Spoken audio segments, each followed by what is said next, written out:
Welcome back to our next segment on Young Entrepreneurs of the World. We're joined now by Jeff Erickson of Forecastr. Jeff is a startup mentor and angel investor, and he's going to be talking to us about preparing for your first fundraise.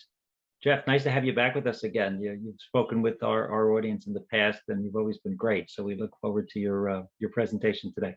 Oh, thanks so much, Glenn. I'm thrilled to be here again. All right, so we're going to talk today a little bit about fundamentals of raising your first venture capital fundraising.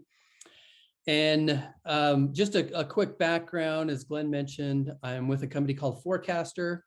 I was previously with a company called Carta. Both companies work with a lot of startup companies, and that's a space that I really have a passion for. I'm a former founder myself. I founded a company called Uppercase Living that we grew pretty quickly and had an exit there. And since then, the last few years have been doing a lot of angel investing, and I sit on the advisory board for several startups and do a lot of startup mentoring. So it's a space that I love. Love working with founders and early stage companies.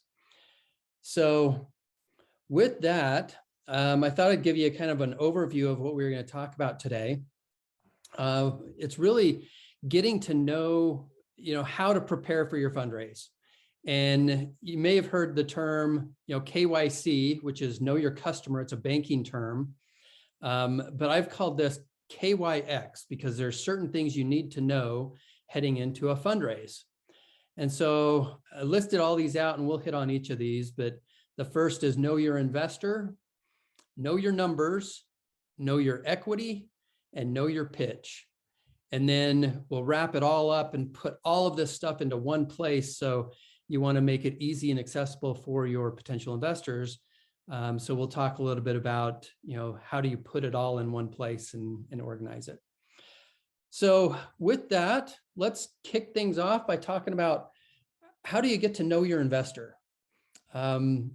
A lot of founders, they struggle with this, saying, well, where do I find investors? How do I get to know them?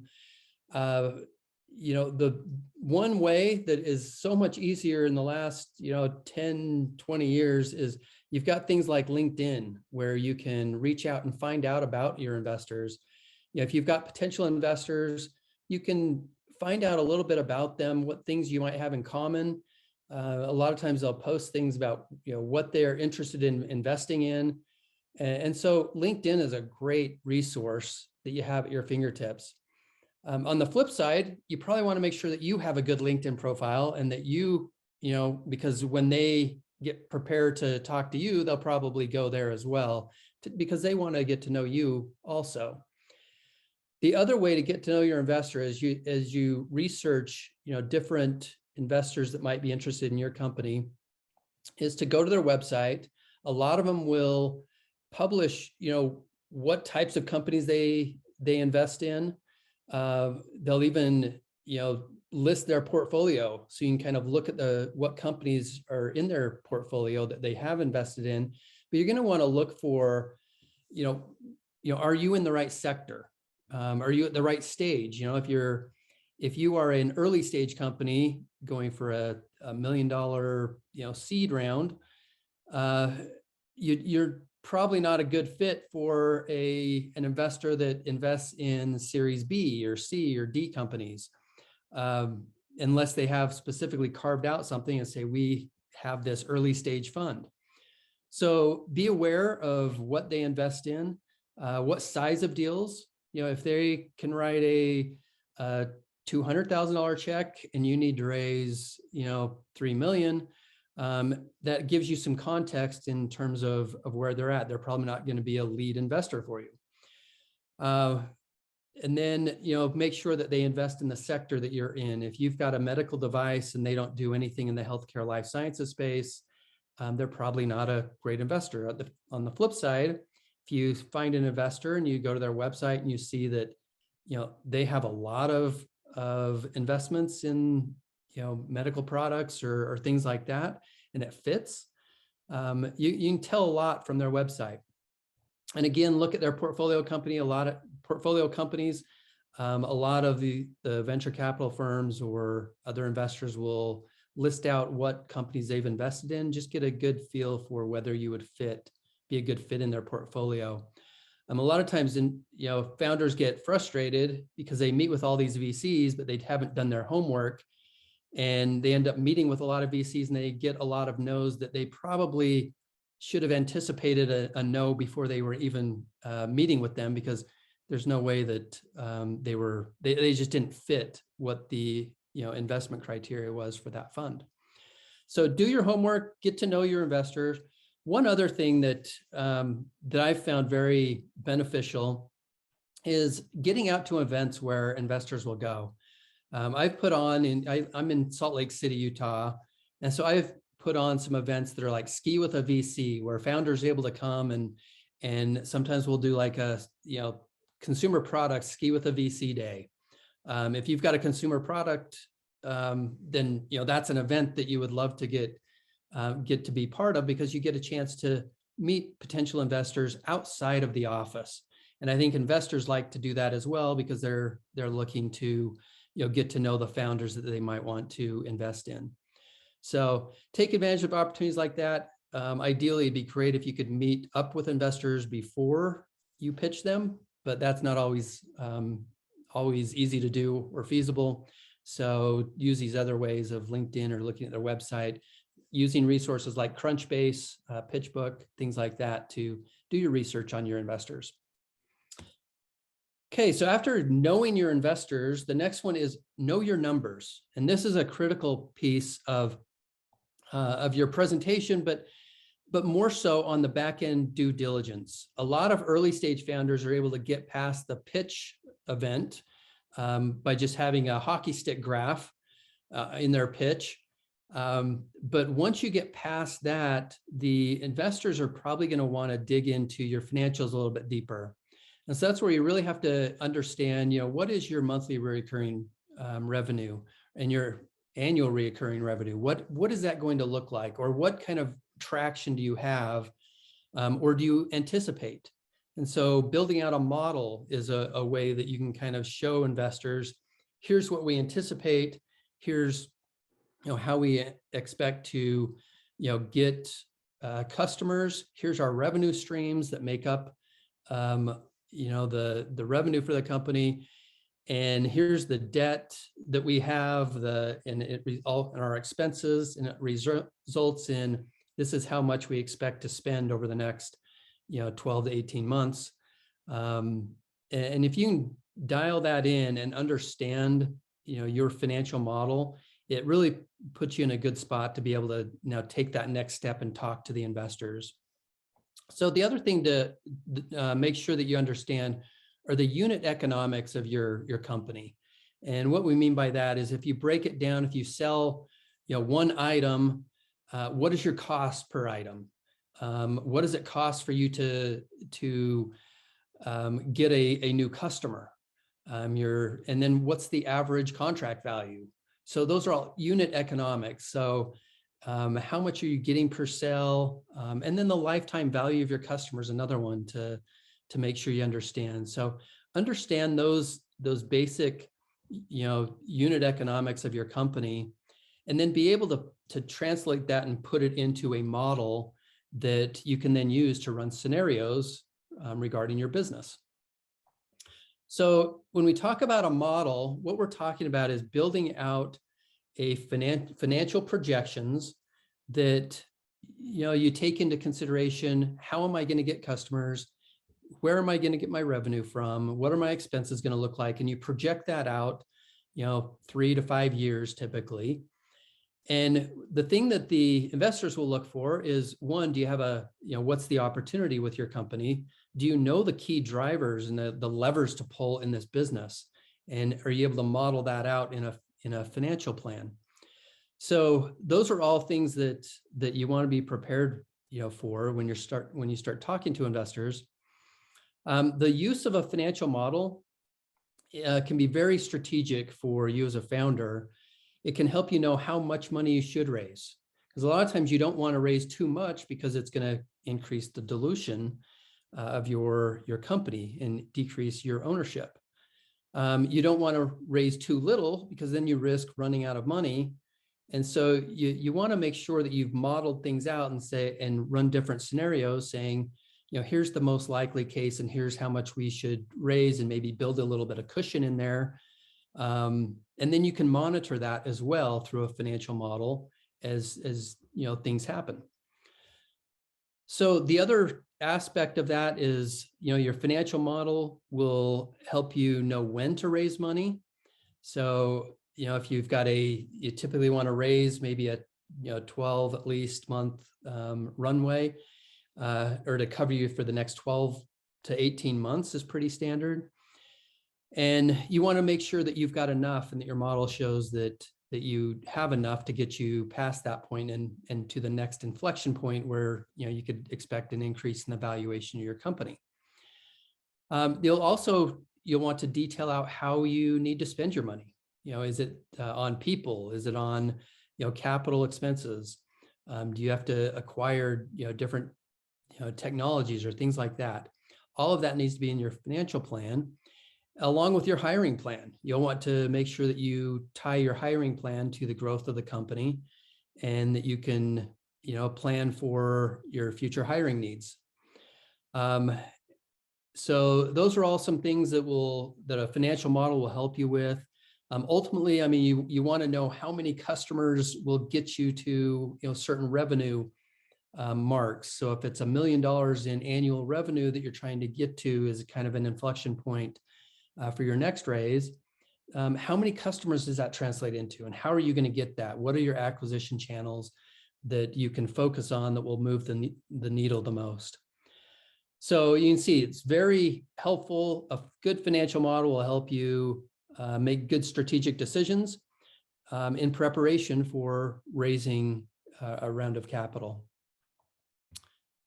I'll share with you a few resources here.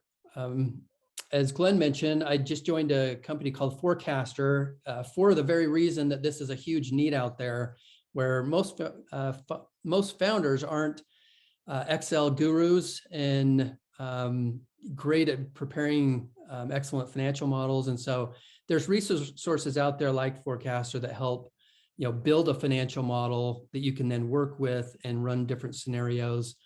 I'll just mention also there's a site out there called Startup Stack where you can get discounts on tools like Forecastr and other things that will help you as a founder. And you can just always go to mystartupstack.com, and it's a great resource for founders that want discounts and perks on different software platforms. So Forecastr is one of those software platforms that help specifically in preparing a financial model for you as an investor or as a founder. One last thing I'll mention about financial models is at your earliest stages, you may be able to get away with not having a great financial model.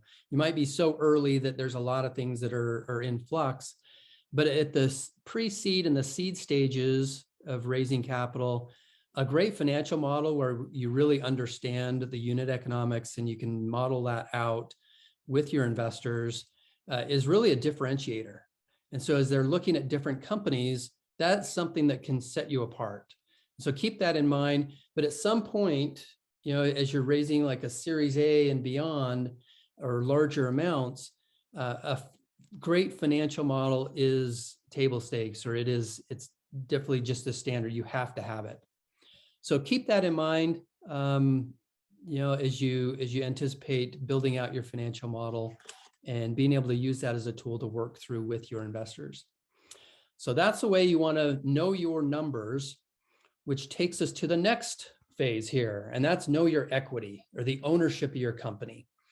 One of the first things that an investor is going to ask you for when, if they start considering you investing in your company, is what's called the cap table. And they'll ask to see your cap table. Your cap table is essentially just a snapshot of who owns how much of the company at a given point in time. So in order to keep a clean cap table, you want to make sure you're always updating that. The other thing that I tell all the startups that I work with is, one, have a great startup attorney. I think that's the last point I make on this slide, but a great startup attorney will help you keep a clean cap table. We'll help you put your formation docs together and make sure that you're setting things up correctly right from the beginning. And I know a lot of founders think, that's something they want to skimp on because it can be expensive. Good startup attorneys can be expensive. But spending a couple hours or letting them, run their eyes over what you're putting in place before you, sign a contract, before you, issue out equity, things like that is really, it's definitely worth it. There's a lot of mistakes that can be avoided that are very costly down the road by just, doing things properly up front, and a good startup attorney will help you to do that. In terms of keeping your cap table up to date, there's tools out there like Carta. Again, you can get discounts on Carta and other tools like that keep track of the ownership of your company. But you want to be able to one, keep that up to date and accurate, but then also you can use your cap table as a tool where you can project out what the impact of raising capital is going to have on you and your ownership as a founder. So, you want to make sure that you anticipate that before you raise the capital. So you know that if you raise capital at let's say you raise $1 million at a $5 million valuation, what does that mean to you as an owner in terms of the dilution that will happen of what you end up owning at the end of your financing round? And one of the areas that, founders get in trouble with is they will do convertible notes or safes, and they'll have a valuation cap out there, but you're not really issuing equity yet until they convert to stock or options. And so, they lose sight of what the impact is going to be when they raise capital, and they end up raising a priced round of capital, and they get shocked at saying, I didn't know I was giving up that much of my company. And so, again, having a good software platform where you can model that out and say, what is the impact on ownership for everybody, under these different financing scenarios is very critical for you to understand, but it's also something your investors are going to want to understand. And so having something all organized and in place is very helpful for you and also for your investors. Okay, so I'll go over a couple things on the cap table. These are some things that investors look for when you hand them your cap table. One, they're going to look for errors. Are you keeping, are there errors? Are there people missing from your cap table? That's a big red flag because they're basically handing over things to you to make sure you're keeping track of their equity if they become an investor. So you want to make sure you keep your cap table up to date. They will look to make sure that there is enough equity for you as a founder and for your employees to keep you motivated through multiple rounds of funding. So they'll want to know how much, how many rounds of funding do we anticipate? What does this look like down the road?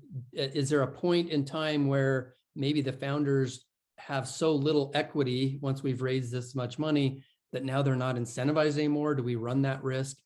And so those are things you want to keep in mind, particularly as you're issuing equity to early founders, early employees, and folks like that. Make sure there's enough equity preserved for you as a founder and the key employees to get you through multiple funding rounds if that's something that will be necessary. We talked about stacking safes, leaving, doing convertible notes and, having things like that impact your dilution. So that's something they will look for. And then they'll look for things like, are there different terms in previous funding rounds that might be unfavorable? They will want to look for that, and that shows up on your cap table through preferences or participation rights that previous investors might have also, required. And then finally, they'll look at who else is on the cap table, and to that point, maybe who's not on the cap table. Is there a lot of employees turnover that has happened? And that will show up on your cap table. If you've got a lot of employees that left the company and they are not able to exercise their options at that point, they will look at that and say, are there issues within the company internally that might be impacting the culture of the company? So there's things like that that are intangible that investors can see from your cap table. The other thing that I wanted to talk about was, I guess, on your pitch deck. So you're going to want to know your pitch deck in addition to all of this as well. In terms of your pitch deck, I mean, you're going to want to go through, make it look professional and very nice. But there's some key things that you want to do. And here's just kind of a quick overview of what a good pitch deck might include. Your problem, your solution, the company overview, your market overview, how big is the market, the team, especially in early stage companies, you're going to be looking at, the team very, very consciously. That'll be one of the big factors in whether an investor makes an investment or not. And then, your previous investment and your ask would be something you might have an appendix slide or some slides in an appendix that you could refer to for a Q&A. There's some great resources out there also for building a good pitch deck. Pitchpages.io is a great platform where you can build professionally looking pitch decks very easily. And there's a book out there by Tim Cooley that is called The Pitch Deck Book. And Tim, I mean, this book is a fantastic resource if you're in the process of building out a pitch deck. So we'll wrap things up here by saying that after you put all of this stuff and you get all this stuff done and you've got your financial model and your pitch deck and everything else that an investor might need, you want to put it in one place where it's easily accessible to investors. And so you can put this into what's called a data room or a deal room, where it's really easy to share. It looks professional. You've got everything. So it's very easy for investors to navigate. They can go into the data room, find your pitch deck, look at your cap table, see all of the legal docs that they need. It speeds up the due diligence process, which is really critical when it comes to fundraising, because time is not on your side when it comes to fundraising. You get a point where there's momentum in a fundraising cycle. And if you can take advantage of that and keep the momentum going, the likelihood of closing a successful funding round increases significantly. And so what can kill deals a lot of times is having time jump in there where all of a sudden something delays, where you don't have the documentation or you need to get things back to investors and it takes time to get with your attorneys or whatever. And just that losing the momentum can be a big hindrance to fundraising. There are platforms out there like Carta. There's a one called savvy.legal, where they've got a data room that is easy to navigate. It's a great place and resource to be able to keep all of your fundraising documents and everything that investors need in one place. So to recap, as you're preparing for a successful fundraise, you want to research your investors. You want to make sure you build out a useful financial model. You want to keep a clean cap table, keep that up to date. You want to create a great pitch deck and then organize all of it into a data room so that you're ready to hand that off to investors as they're ready to review your company. So with that, I'm going to open it up for any questions here. And I'll leave you with my contact information as well. I'm always happy to connect with folks on LinkedIn or shoot me an email. Always happy to meet with founders. Thank you, Jeff. Terrific presentation as always. Well, thanks, Glenn. Kind of a new kind of algebra, right? KY and a little x, right? And then substitute AYX. solve for the x, and come back and really shape your business. Whether it's the numbers, it's interesting on the due diligence side on the numbers. right? You got to, everybody can say, of course, we're going to have 60% growth. And here's this great Victoriaville hockey stick graph, as you mentioned. Yes. And what do you mean you're not going to give me any funding? You need to see more than that, right? Makes you wonder it. You know, it's interesting too on the cap table side, and I know you've got tremendous experience in that. It's very much, and your last point really caught my eye too, was that much like your resume or like your LinkedIn profile, it does need to be up to date, doesn't it? Yeah, you definitely need to keep things up to date. And that goes with your financial model as well. So keep your cap table up to date. And then keep your financial model up to date. Build in your last month's actual results and where that's at in how that changes your projections over time. So yeah, having the ability to have the formulas embedded into your model, and then as the circumstances change or the assumptions may change, you're able to otherwise put forth the numbers and get to it. The pitch deck resources were also phenomenal as well. It's so important. It's so important, without a doubt. Listen, you did a wonderful job today. Thank you for joining us. Great as always. We look forward to seeing you next time. So Jeff Erickson from Forecastr, thank you again. You had your contact information up there. Hopefully people will reach out. Excellent as always, Jeff. Thank you so much. Awesome. Glenn, thank you. Appreciate you having me. Good seeing you again. Good to see you. Bye. Bye.